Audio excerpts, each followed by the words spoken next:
अस्सलाम वालेकुम। कैसे हैं आप सब लोग? उम्मीद करती हूँ आप सब लोग भी खैरियत से होंगे। दुआ है कि अल्लाह पाक हम सबको अपने हिफ्ज़-ओ-मान में रखे, आमीन सुम्मा आमीन।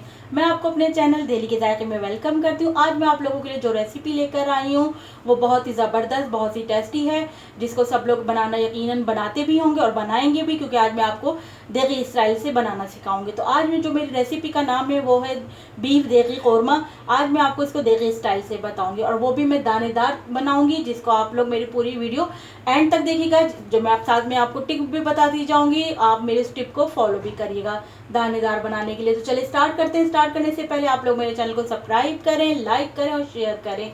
चलिए सबसे पहले मैं आपको बताती हूँ कि हमें एक पतीली में हम एक घी लेंगे, और घी जो मैं लूँगी वो 1 कप घी लूँगी। आपकी मर्ज़ी, आप इसमें ऑयल भी ले सकते हैं, लेकिन मैंने घी लिया है और मैं इसमें 2 दरमियाने साइज़ की प्याज को ब्राउन करूँगी।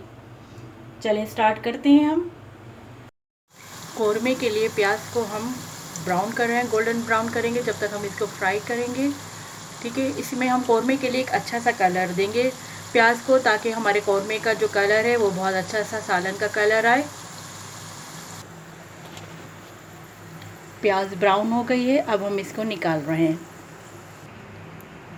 प्याज को हमने टिश्यू पेपर में फैला लिया है। ये हमने 2 साइज़ की दरमियाने साइज़ की प्याज ली थी, इसको हमने गोल्डन फ्राई किया।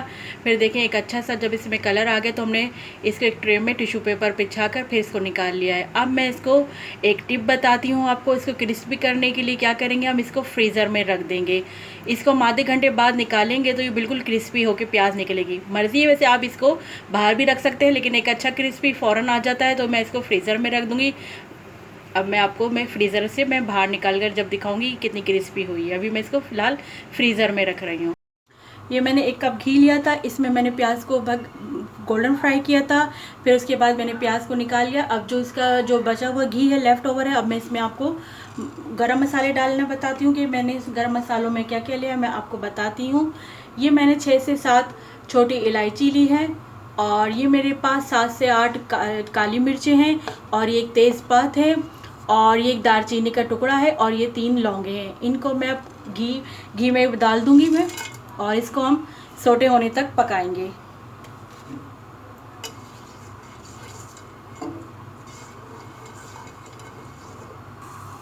अब ये देखिए इसमें से खुशबू अच्छी सी आने लगी है। तो अब हम इसमें ये 2 टेबल स्पून मेरे पास अदरक लहसुन का पेस्ट है, हम ये डाल देंगे इसमें। अदरक लहसुन के पेस्ट को भी हम इसमें भूनेंगे। जब ये अच्छी तरह भून जाएगा अदरक लहसुन का पेस्ट, एक अच्छी सी इसमें से भी खुशबू आने लग जाएगी, तो फिर हम गोश्त डालेंगे। मैं आपको गोश्त बता दूं, मैंने गोश्त जो लिया है वो बीफ का मैंने आधा किलो गोश्त लिया है। ये देखिए आधा किलो गोश्त है, ये बोनलेस है गोश्त मेरे पास। आप चाहें तो बोन वाला भी ले सकते हैं। अब जब ये अदरक लहसुन का पेस्ट हमारा भून जाएगा तो अब मैं इसमें गोश्त शामिल कर दूँगी। फिर हम गोश्त डालकर भी इसको मज़ीद भूनेंगे। हम गोश्त डाल रहे हैं, आधा किलो गोश्त है।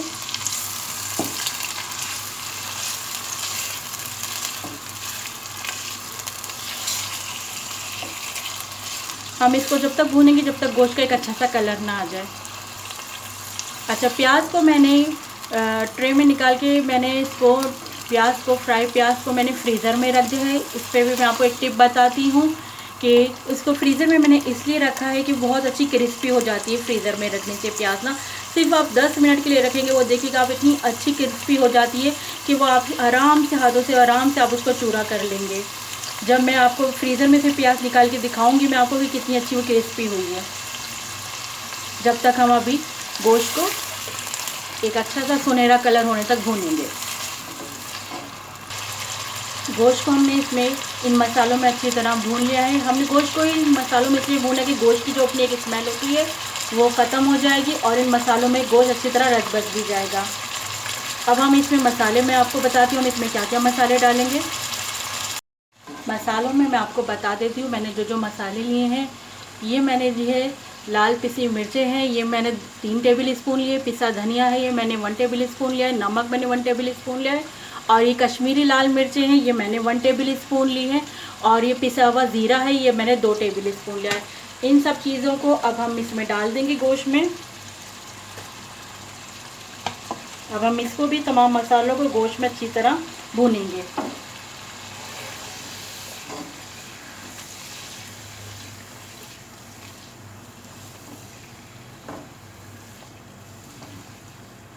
थोड़ा सा हम फ्लेम, थोड़ी सी स्पीड बढ़ा देंगे फ्लेम की, फिर हम इसको अच्छी तरह भूनेंगे।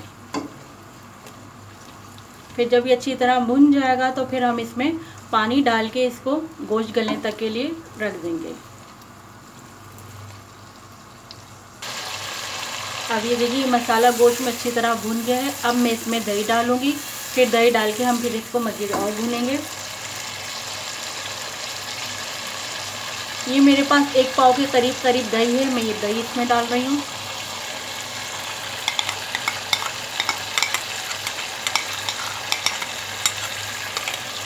अब इसको भी हम भूनेंगे दही में।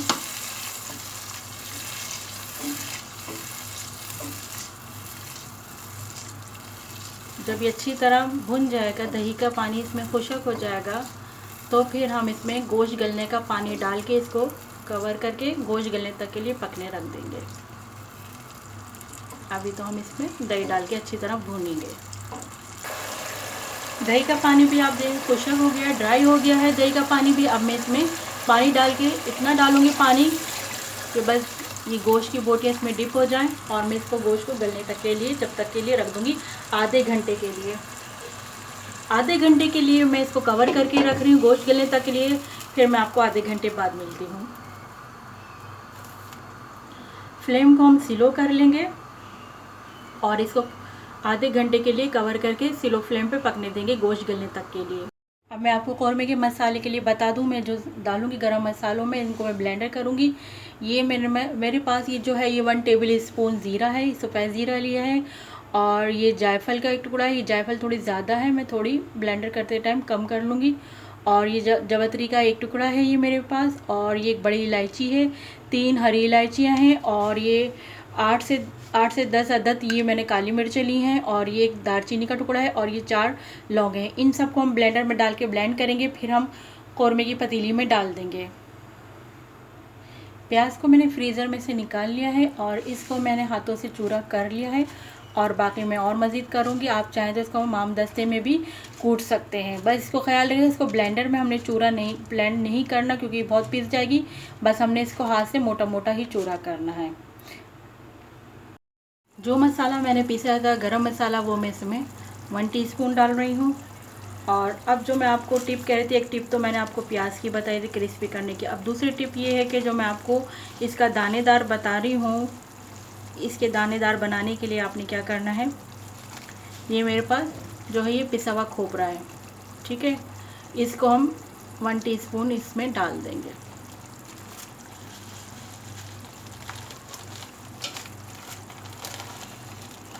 अभी हम थोड़ा सा और डाल देंगे, ये तो 1 टेबल स्पून हो गया।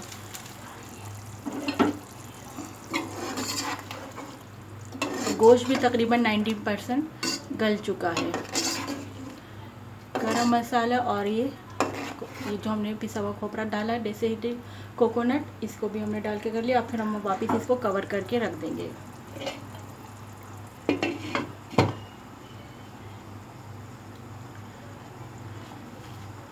प्याज को मैंने देखें ये हाथों से चूरा कर लिया है, ठीक है। अभी मैं इसको थोड़ी देर में डालूंगी। अब मैं आपको एक और टिप बताऊं, आप ये देखिए लास्ट मोमेंट पे हम इसमें घी डाल देंगे। आप ऑयल डालना चाहे ऑयल, घी डालेंगे हम इसमें। ये इसलिए डाला जाता है ताकि ये जो है सालन हमारा ये थोड़ा शाइनिंग नज़र आए, इसमें शाइनी सा हो जाए। आप कलर देख रहे हैं, हमने इसमें जबकि हल्दी भी नहीं डाली है, कौरमे में हल्दी नहीं डलती है। आप इसका कलर देखें कितना ज़बरदस्त आया है। हाँ, हम चूरा जो प्याज करी थी, फ्राई प्याज को हमने चूरा किया था, हम वो भी डाल देंगे।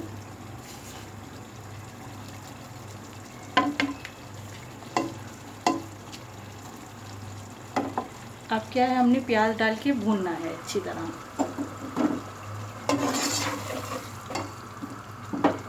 हमें थोड़ा फ्लेम स्पीड बढ़ा दी फ्लेम को, अब हम इसको भूनेंगे।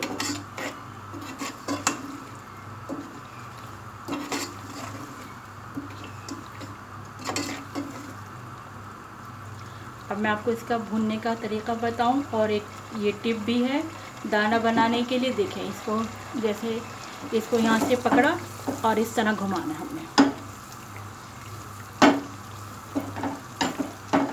देखिएगा इस तरह करते करते दाना बनना शुरू हो जाएगा। चमचे से भी भूनते जाएं आप इसको, और फिर थोड़ी देर में इस तरह करते जाएं आप। ये देख रहे हैं आप कितना अच्छा दाना नज़र आ रहा है आपको।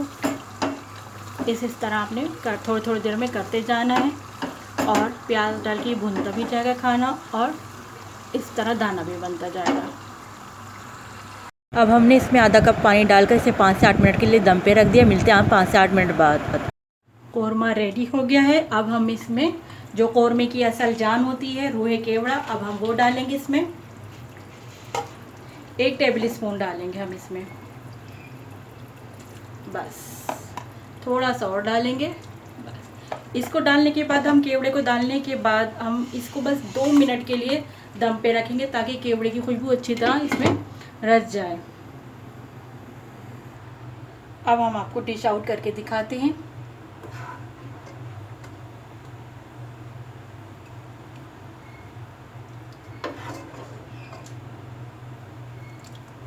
ये देख रहे हैं आप इसको, मैं आपको इसका दाना चेक कराती हूँ, ये कितना अच्छा दाना बना है।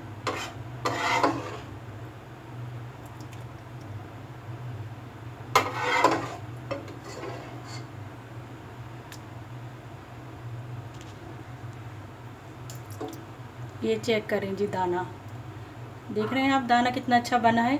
बस आप भी इन सारी टिप्स को फॉलो करिएगा जो जो मैंने आपको बताई है, तो इंशाल्लाह ताला आपका कौरमा भी इसी तरह बहुत अच्छा दानेदार बनेगा। अब हम इसमें कटी हुई अदरक डालेंगे,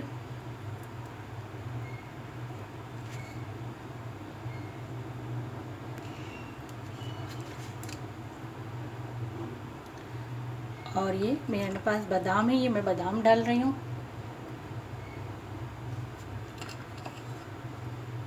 अब आप इसको बादामी कौरमा कह लें, देगी कौरमा कह लें, शाही कौरमा कह लें, दिल्ली वालों का कौरमा कह लें, जो भी आप इसको क्या नाम देना चाहें दे लें नाम इसको आप।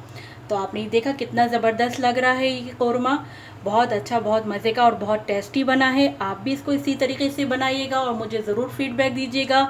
चलती हूँ जब तक नेक्स्ट रेसिपी तक के लिए, जब तक के लिए अल्लाह हाफिज़।